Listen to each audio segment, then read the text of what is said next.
Bueno, ¿cómo están? Feliz tarde, feliz noche a todas las personas que nos acompañan en nuestros encuentros mensuales de la Asociación Venezolana de Psicoterapia. Este, todos los últimos jueves de cada mes nosotros realizamos una conversación en relación a una temática que tiene que ver con el tema de salud mental y aprovechando que está por finalizar el mes de la mujer, queremos hablar acerca de lo femenino y de cómo lo femenino se presenta a través de la escucha y presencia en psicoterapia, ¿no? Saludos a todas las personas, un gusto que estén esta tarde noche con nosotros, ¿sí? Vamos a esperar por acá que nuestro invitado aparezca, que ya viene por acá, y empezamos. Nuestro invitado es un invitado internacional, un psicoterapeuta colombiano de Medellín. Y bueno, creo que con él vamos a poder aprender bastante esta tarde, ¿sí? Vamos a darle el ingreso a Lisima e iniciamos nuestra rica conversa y tertulia. A ver. ¿Aló? Hola, Hola, Lisima, ¿cómo hola estás? David. ¿Me escuchas bien? Se te escucha perfecto. Bueno, qué gusto tenerte en este espacio Mu- de la Asociación Venezolana de Psicoterapia. Muchas gracias. Muchas gracias por la invitación. Bueno, yo ando por aquí en descanso de de Semana Santa, como se suele llamar para el mundo católico, y bueno, buscando el campo, eh, Bueno, te como siempre. agradecemos muchísimo el tiempo, Descanso. el espacio y la posibilidad que podamos compartir esta tarde. Claro que sí, no, es una idea que tenía de empezar por acá, de estar precisamente en esta tierra que es en donde nací, es decir, estoy con la madre, creo que va a tener mucho que ver con lo que vamos a conversar. Muchas Súper gracias por la invitación y importante un porque saludo también para todos. ya hay campo. Al estar en el campo, las cosas surgen desde otro lugar. Así es. Lisímaco, nosotros siempre iniciamos esta conversación un poco para ver si es posible que tú te presentes, nos cuentes quién eres, qué haces, a qué te dedicas. Bueno, mira, yo soy psicólogo desde el año 2000 y, y soy analista junguiano. Durante estos 23, 24 años me he dedicado como a seguir avanzando en la formación. He hecho pues mi formación en varias etapas y con varios grupos. Estuve 2 años en Barcelona estudiando con la CEPA, hoy el Instituto, la mayoría de los profesores están en el Instituto Sergio Jung de Barcelona. Y, eh, y al regresar aquí al país en 2003, en 2004 empecé con grupos de estudio a divulgar la psicología junguiana y a continuar con mi formación como analista.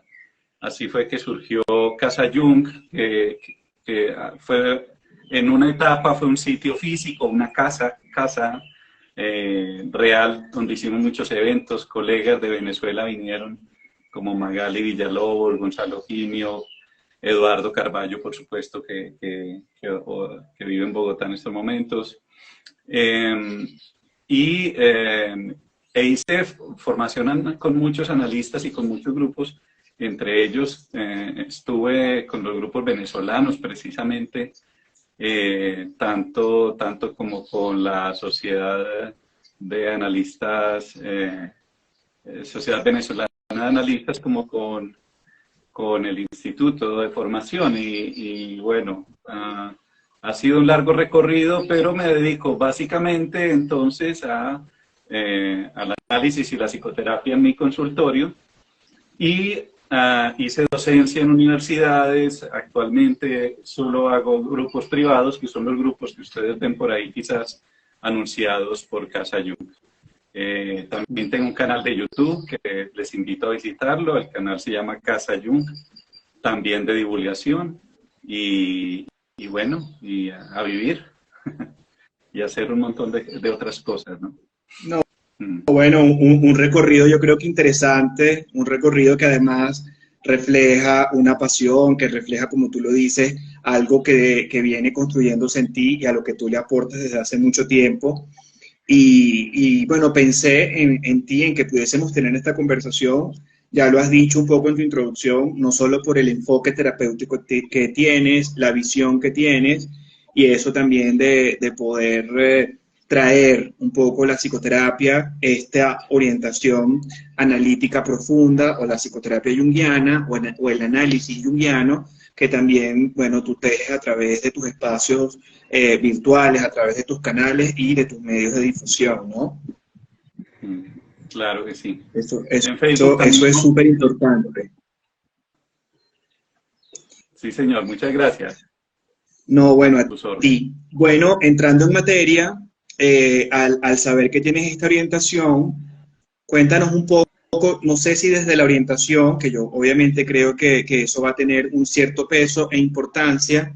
¿Qué es eso de lo femenino? Un poco para poder empezar por ahí. ¿Es igual hablar de mujer, femenino? ¿Puede haber en los hombres algunos aspectos psicológicamente hablando femeninos? ¿Puede haber en las mujeres algunos componentes psicológicos masculinos? Cuéntanos de eso un poco, por favor, para las personas que nos acompañan esta tarde. Sí, a mí me parece muy importante hacer como las precisiones necesarias para enfocar nuestra conversación y hacer, por ejemplo, la precisión de qué es lo femenino en la psicología y en la reflexión psicológica, sobre todo de Jung, ¿no?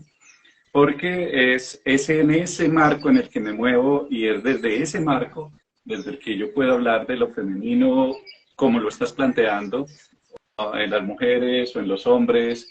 Y entonces me parece como interesante que planteemos en inicio que Jung, cuando se refiere a lo femenino, está hablando en primerísimo lugar de un arquetipo.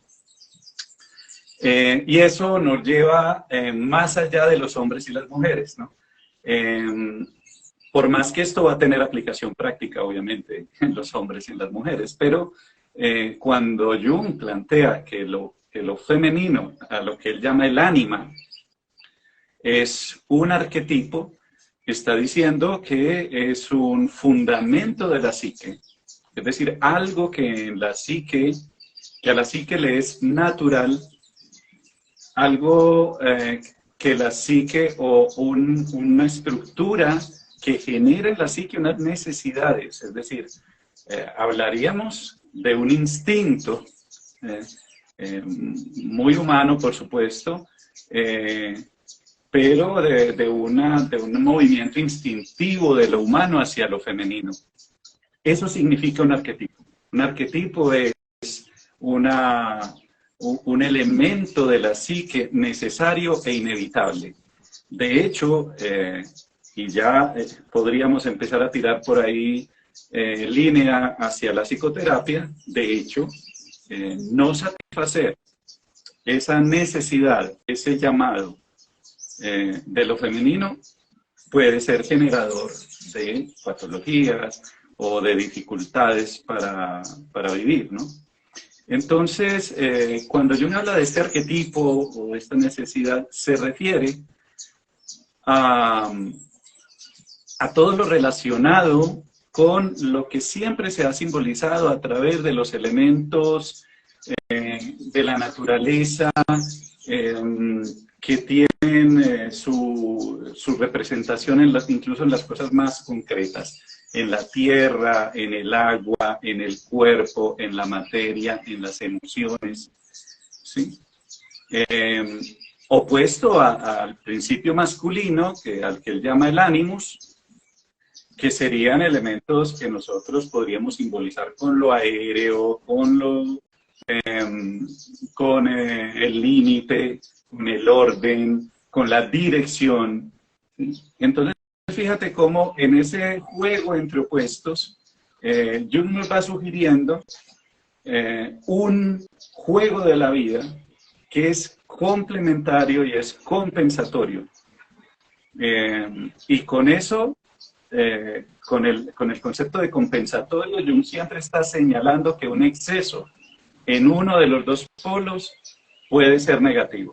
Un exceso en lo masculino limitaría el acceso a lo femenino, como un exceso en lo femenino, que por supuesto existe, puede limitar o obturar el acceso a lo masculino, y en ambos momentos se producen problemas psíquicos y físicos también diversos.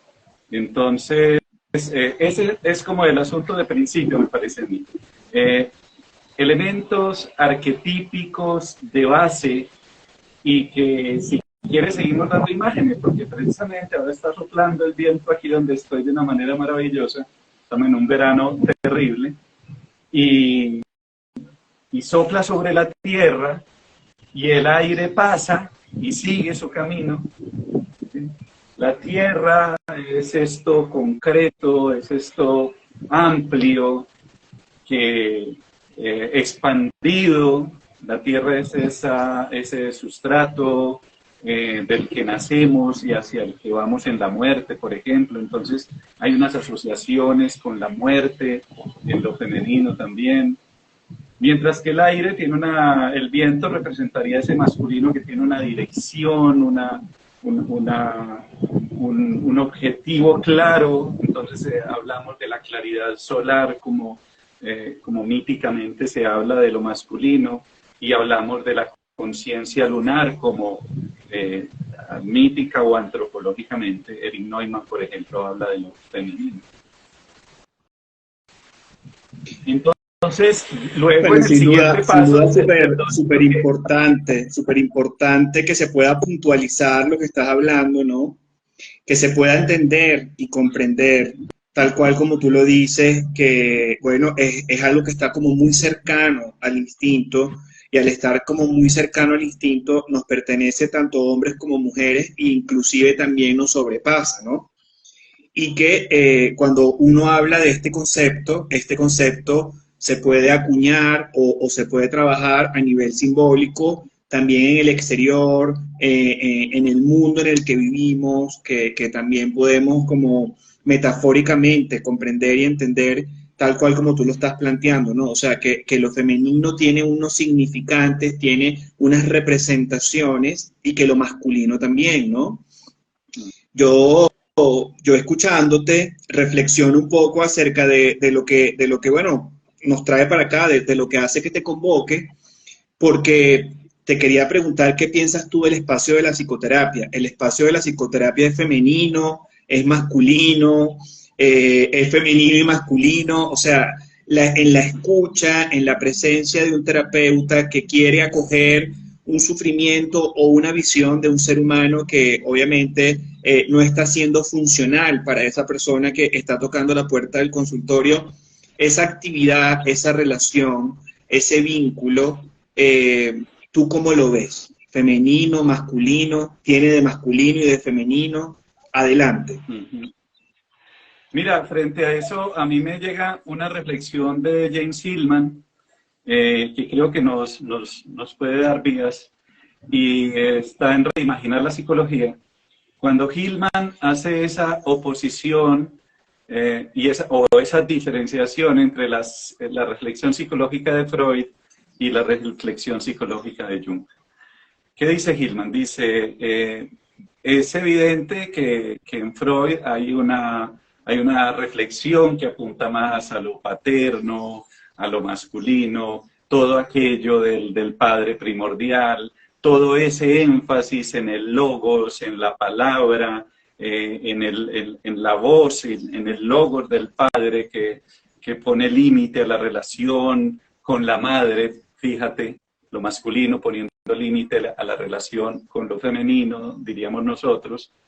Y Jung, continuó con Hillman, dice, y Jung lo vemos en toda esa reflexión sobre la gran madre, sobre el ánima, sobre el rescate de estos elementos creativos, imaginales, intuitivos, introvertidos de la psique, ese llamado constante a la introversión de la libido para poder hacer el trabajo de interioridad.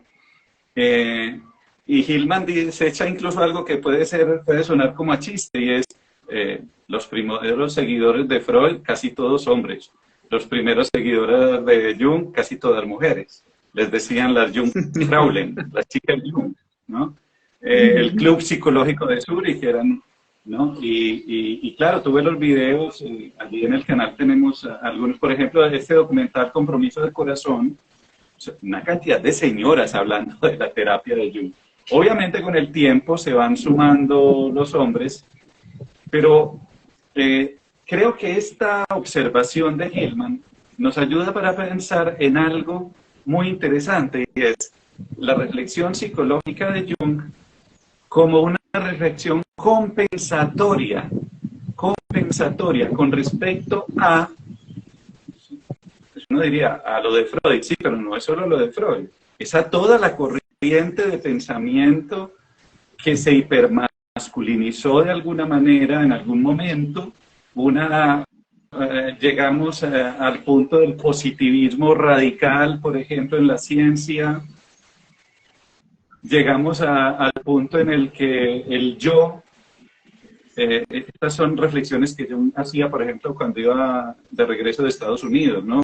Cuando hablaba de ese ego enfocado absolutamente en el triunfo, en el éxito personal, ese ego que creía que se hacía a sí mismo y que podía realmente vivir sin la tradición, sin la imaginación, sin el trabajo con los elementos irracionales de la psique.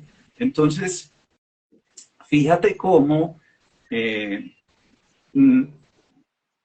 alguna manera hacia donde nos pueden conducir estas ideas es hacia el hecho de que la psicoterapia es compensatoria de una manera femenina, y ya voy a decir por qué, de una manera femenina, frente a unas formas masculinizadas, muy desde lo masculino, es decir, desde el intelecto, desde ese pensar seco, ese materialismo histórico y de todos los tipos, ¿sí? Y en cambio la psicoterapia viene a ser como un útero, y las comparaciones de Jung a partir de la alquimia con la psicoterapia como un lugar, como si fuera la retorta alquímica, este vaso que siempre tenía formas de útero en los alquimistas, ¿sí? Que tenía un tapón arriba, el vaso hermético, donde los alquimistas vertían todos sus elementos y luego ponían eso al fuego, y Jung luego viene y dice, esto es una metáfora de lo que hacemos en el consultorio. Es decir, sí, aquí venimos a vivir una experiencia en donde lo que se propone es muy femenino, te voy a decir. En la psicoterapia hay un dejar venir los contenidos del inconsciente, un dejar venir las memorias, un dejar venir los sueños, un dejar venir las fantasías. ¿Sí? Entonces, eso significa que nosotros nos ubicamos en posición pasiva, en un momento pasivo en el que permitimos que lo inconsciente, ¿sí?, haga su trabajo, pero tenemos que abrirnos a eso, ¿no? El segundo verbo, y esto, mira, allá en Barcelona le escuché a María Teresa Nogueras, analista catalana, esto que te estoy contando, pero yo no sé si ya te lo estoy contando como ella me lo contó, porque han pasado 23 años, casi. Pero ella mencionaba como estos verbos, y era el dejar venir, luego el incubar o el acunar esos contenidos, darles el tiempo que necesitaban, permitir el proceso que ellos necesitan. Y contemplarlos. Dime si eso no suena muy femenino y muy maternal, ¿no? Entonces, total. Claro, entonces el respeto por los ciclos, por el proceso, por lo que se tenga que demorar el contenido. Nosotros no podemos acelerar nada. La aceleración es muy, muy de este masculino más titánico que estamos viviendo, donde todo tiene que ser rápido. Los transgénicos queremos alterar a la naturaleza, y en cambio en terapia no podemos hacer eso. En terapia nosotros tenemos que esperar, permitir, es como un embarazo, es como un poder, eso, incubar lo que va a salir ahí. ¿Y qué es lo que va a salir ahí? No lo sabemos. Tampoco tenemos un objetivo terapéutico absolutamente definido por unas reglas. Y en estos días alguien preguntaba por ahí en el chat, ¿qué hacen los junguianos en la primera sesión? ¿Qué hacen en la segunda? ¿Y qué hacen en la tercera? Y yo les decía, en aprietos nos pones, no sabemos, no sabemos, porque hay uno de los verbos femeninos por excelencia es permitir, estar dentro de la experiencia, no dominar la experiencia, que eso se mueve más hacia otro tipo de estatuto, no controlar la experiencia, sino permitir que la experiencia advenga y trabajar con el material que vaya saliendo. Entonces, si te fijas, es probable que allí entonces haya un espíritu femenino, incluso maternal, como si estuviésemos ahí acompañando al otro a dar a luz algo que tiene que dar a luz. Pero nosotros no podemos saber qué, ni podemos obligarle a, ni pensar, a veces no sabemos qué es lo mejor para un paciente, puede ser lo opuesto a lo que él piensa, y en ocasiones así sucede, ¿no? Y eso es ponerse en una posición que es difícil para la forma en que hemos sido educados. Nosotros hemos sido educados con esta directividad, de esta forma tan apolínea, digámoslo así, en donde yo tengo que saber absolutamente la dirección y lo que pregunta el estudiante, entonces saber qué se trabaja primero entonces que trabajamos la madre primero, después el padre, cuando llega el momento de la sombra, denme el método para saber a las cuántas sesiones yo comienzo con el ánima. Pues no, ese orden es el de una estructura, un estructurar muy masculino. ¿Sí? Sí. Nos situaríamos más en otra dinámica que parece más femenina y que tiene que ver entonces con eso. Bueno, vamos a ver qué es lo que se está formando aquí en este vaso hermético, en este útero que sería el consultorio, y vamos a cuidarlo a ver qué es lo que va a salir. Thomas Moore cuenta un caso muy bello en el cuidado del alma que a mí me gusta recordar siempre, y es el caso de este sacerdote que estaba deprimido. El caso es muy bonito, pero al final, parece que le pregunta si se le quitó la depresión, si ya no está deprimido, y el paciente dice, ahora me siento un poco gris, no tan luminoso como antes, tal vez un poco gris, pero estoy bien. Mientras te escucho, mientras te escucho, que me parece maravilloso lo que traes, asocio dos cosas, ¿no? Que tienen mucha relación con nuestros maestros en Venezuela. Uno, que ya tú lo nombraste, que es el doctor Gonzalo Ginio. Él tiene un libro que se llama Psicoterapia, y él creo que en alguna de esas partes dice que la psicoterapia, tal cual como tú lo estás diciendo, tiene que tener mucho accionar y mucho simbolismo de lo femenino. Él decía, ese es el lugar del misterio, el lugar en donde además también es importante el uso de la intuición. Tú lo has dicho, la incubación, el ayudar a parir a un paciente, a una persona, una idea, un sentimiento, o reorganizar algo que estaba en caos o que de una manera rígida y poco flexible le estaba generando un cierto sufrimiento. Entonces, como que planteo y digo, bueno, sin duda qué trabajo tan significativo y tan lleno de aperturas y simbolismo como todos esos verbos que tú mencionaste, ¿no? Y que Gonzalo en este texto más o menos lo va narrando y va haciendo como una danza entre esas palabras, muchas de las que tú has usado, entre otras tantas que ahorita no recuerdo. Pero también en David, esto que estás hablando como de la psicoterapia apolínea, como de la psicoterapia de pasos, de paso uno, paso dos, ¿no? El maestro de Gonzalo Ginio, el doctor Fernando Rizquez, que fue uno de los principales fundadores del movimiento de la psicoterapia en Venezuela, también tiene una metáfora bien interesante acerca de esto que tú estás planteando, y él lo trae como imagen, no recuerdo en cuál de sus libros, pero él plantea que nuestro entrenamiento está muy fundamentado en muchos sentidos. A los terapeutas, a los psicólogos, a las personas que prestan la ayuda, bueno, nos enseñan a observar en las facultades de psicología, en los posgrados de psiquiatría, en las escuelas de psicoterapia, ¿no? En esa observación que tú tienes que hacer un levantamiento como de examen mental, un poco ir evaluando, ¿no? E ir pensando en la conversación que estás teniendo con el paciente, nos enseñan mucho a oír, o sea, parte del entrenamiento tiene que ver mucho en la escucha, ¿no? Y en esa escucha realmente qué es lo latente, qué es lo manifiesto y qué es lo que me está queriendo decir el paciente.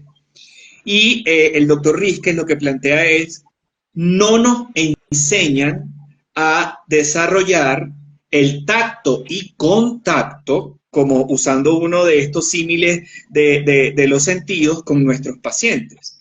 Y si tú te pones una bata blanca, un mandil, tienes una historia, una ficha que llenar, hay un escritorio entre la persona y tú, y entre esa persona y tú hay una puerta y después un pasillo que tuvo que atravesar en un hospital y tal, él lo que planteaba es, ¿qué psicoterapia es esa?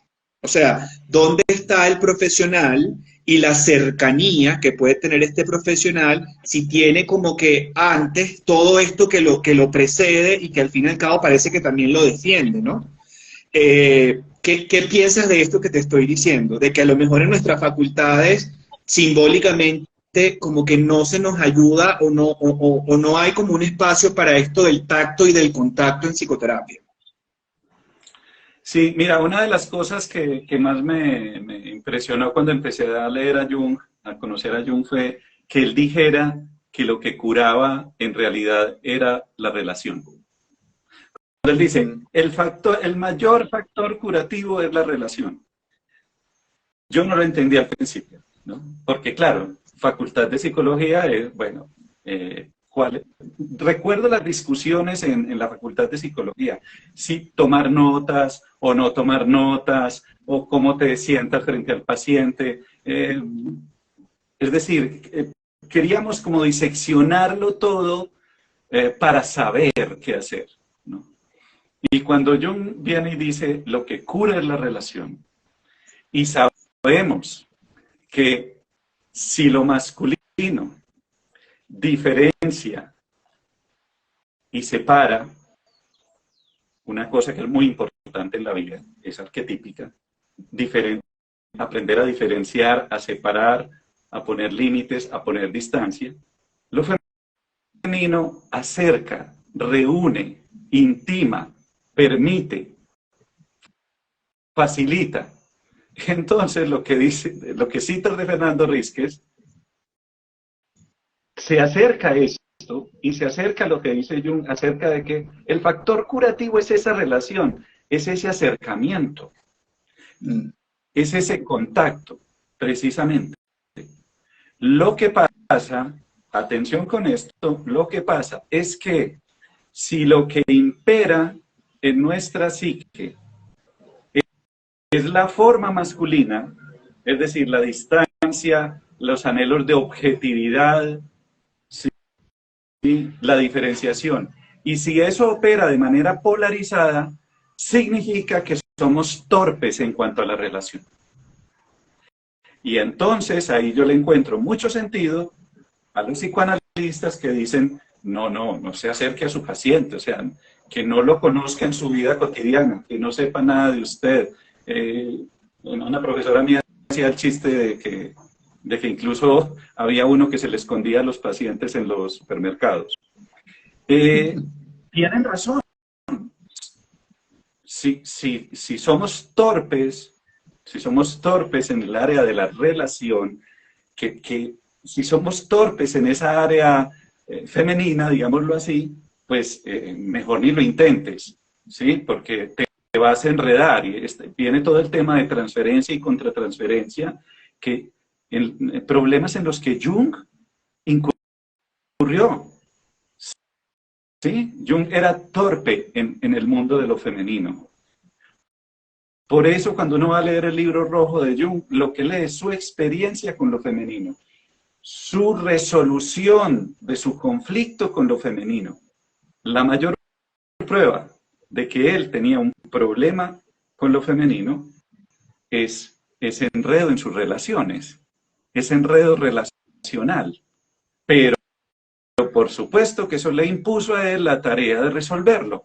Y al resolverlo, nos regaló esta maravillosa reflexión psicológica, donde ahora decimos, vale, uno puede privilegiar la relación en psicoterapia, como tú lo acabas de citar y lo acabamos de comentar, uno puede privilegiar la relación en psicoterapia sin enredarse.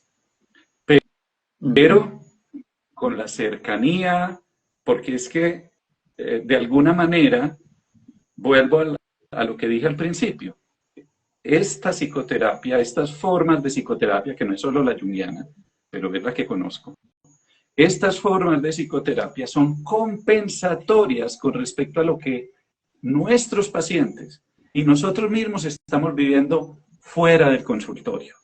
Usted va fuera del consultorio y no se privilegia lo femenino, o en pocos espacios, o ahí vamos, ¿no? Digámoslo así, en ese proceso estamos. Pero usted ingresa en el consultorio, esos dos personajes, llamados paciente y terapeuta, o consultante, como se le quiera llamar, esos dos personajes ingresan al consultorio y es como si ingresaran realmente en el vaso hermético alquimista, se separan de ese mundo donde hay otros valores. De hecho, tenemos pacientes, yo sé que hemos tenido pacientes que nos dicen, le conté a mis amigos que estaba viniendo aquí y me dijeron que yo estaba loco. O sea, ¿cómo? Alguien me lo dijo, mi papá me dijo que yo cómo pago para hablar con otro, o sea, que uno cómo paga para que lo escuche. Pues que eso no tiene lógica. Y yo le decía, sí, es que es otra lógica. Y eso es lo que estamos intentando comprender.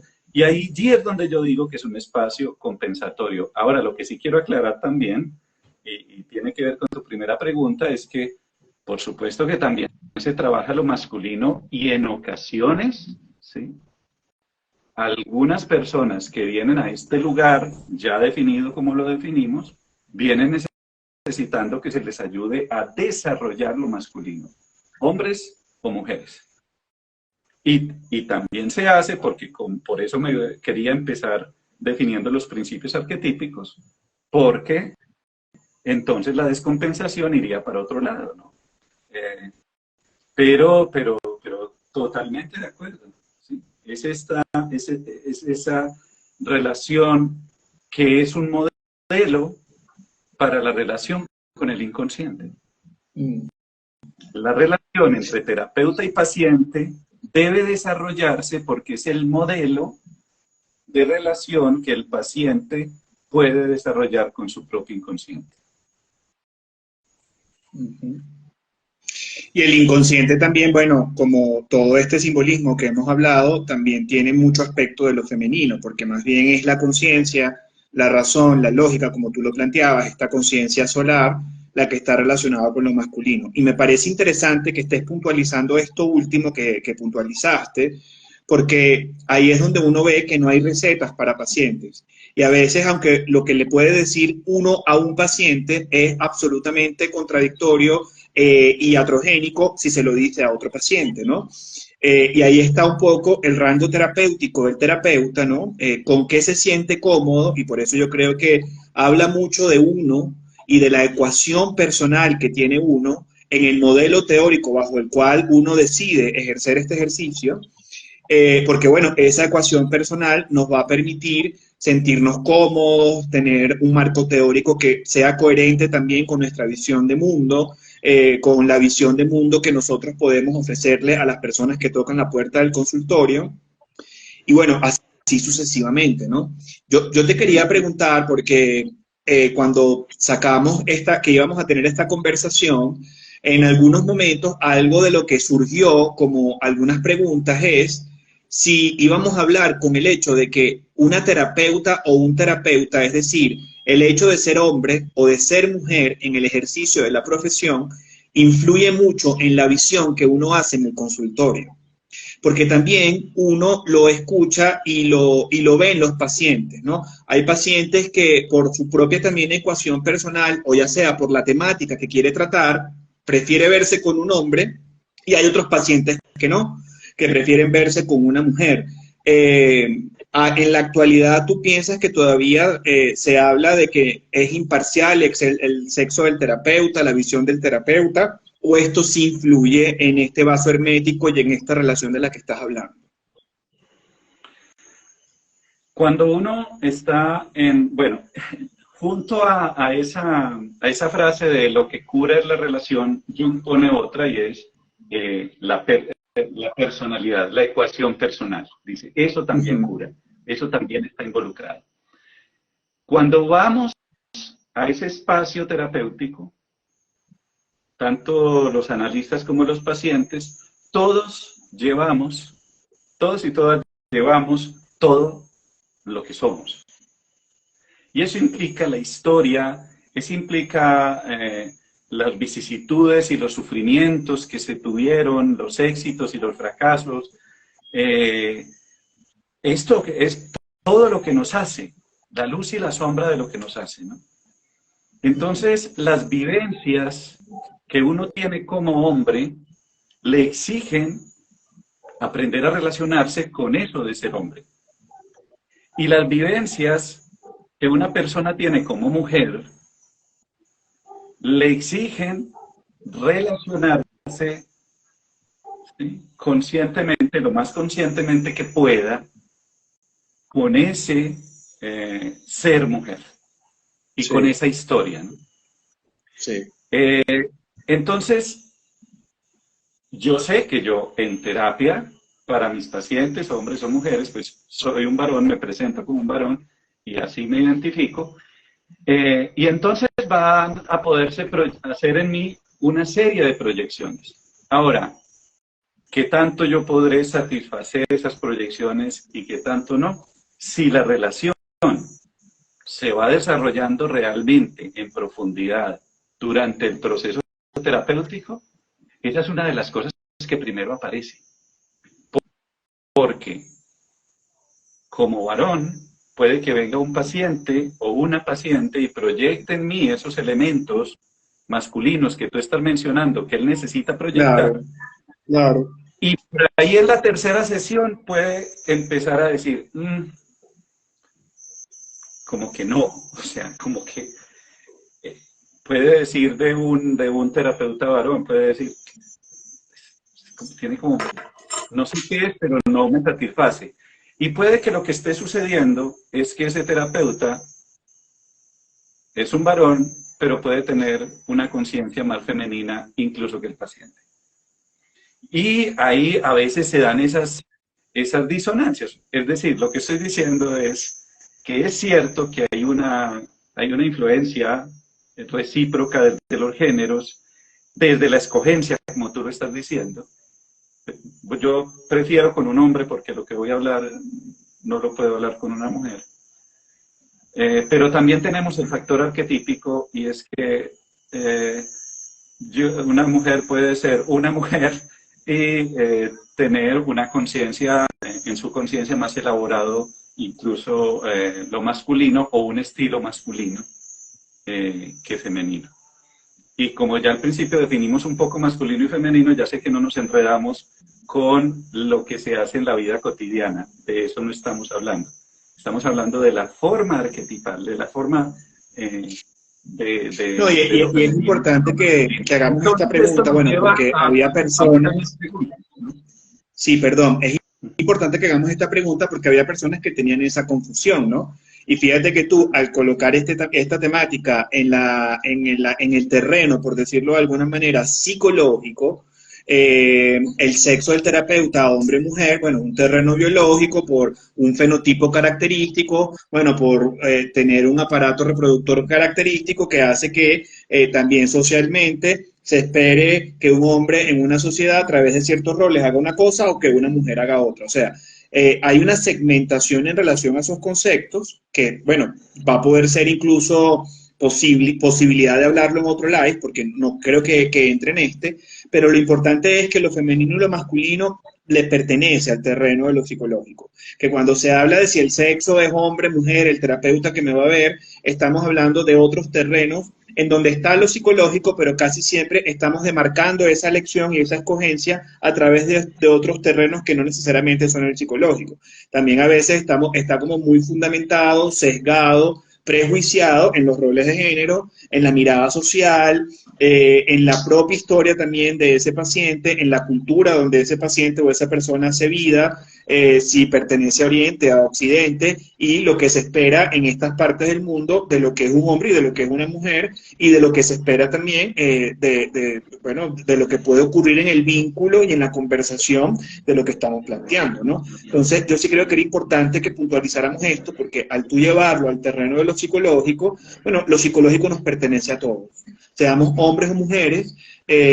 Además, tú hablaste de que esto también le pertenece al terreno arquetípico y que esto sin duda se activa, se constela, hace presencia, que era parte de la palabra también que nos iba a invitar a esta conversación, hace presencia en ese encuentro y en ese vínculo, ¿no? Ah, sí.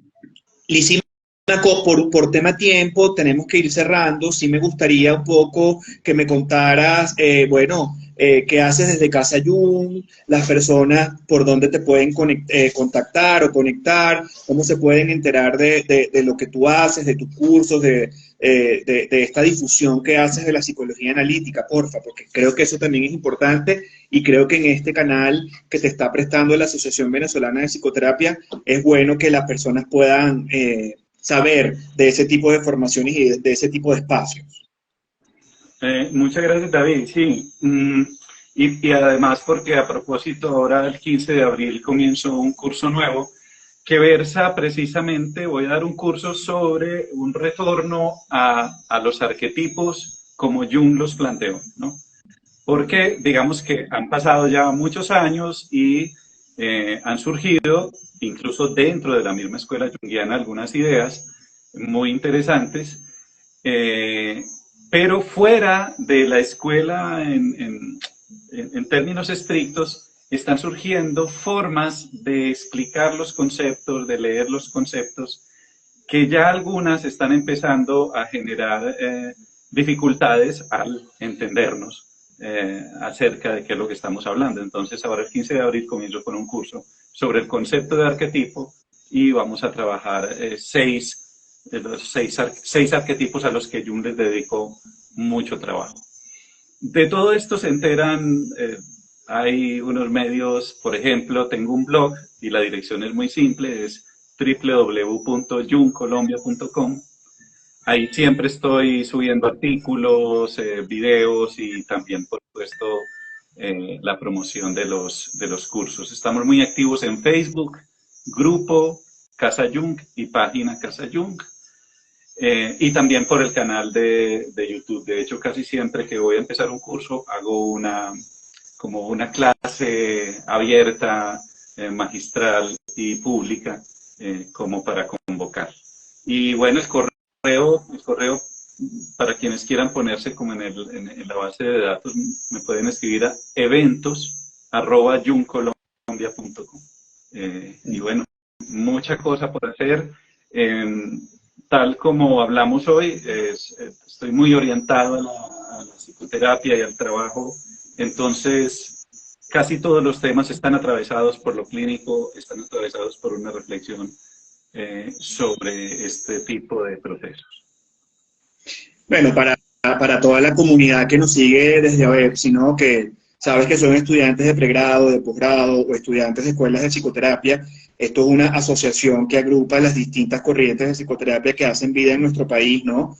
Creo que ha sido un placer el poderte tener, bueno, como invitado internacional en nuestro espacio de los live que hacemos mensualmente.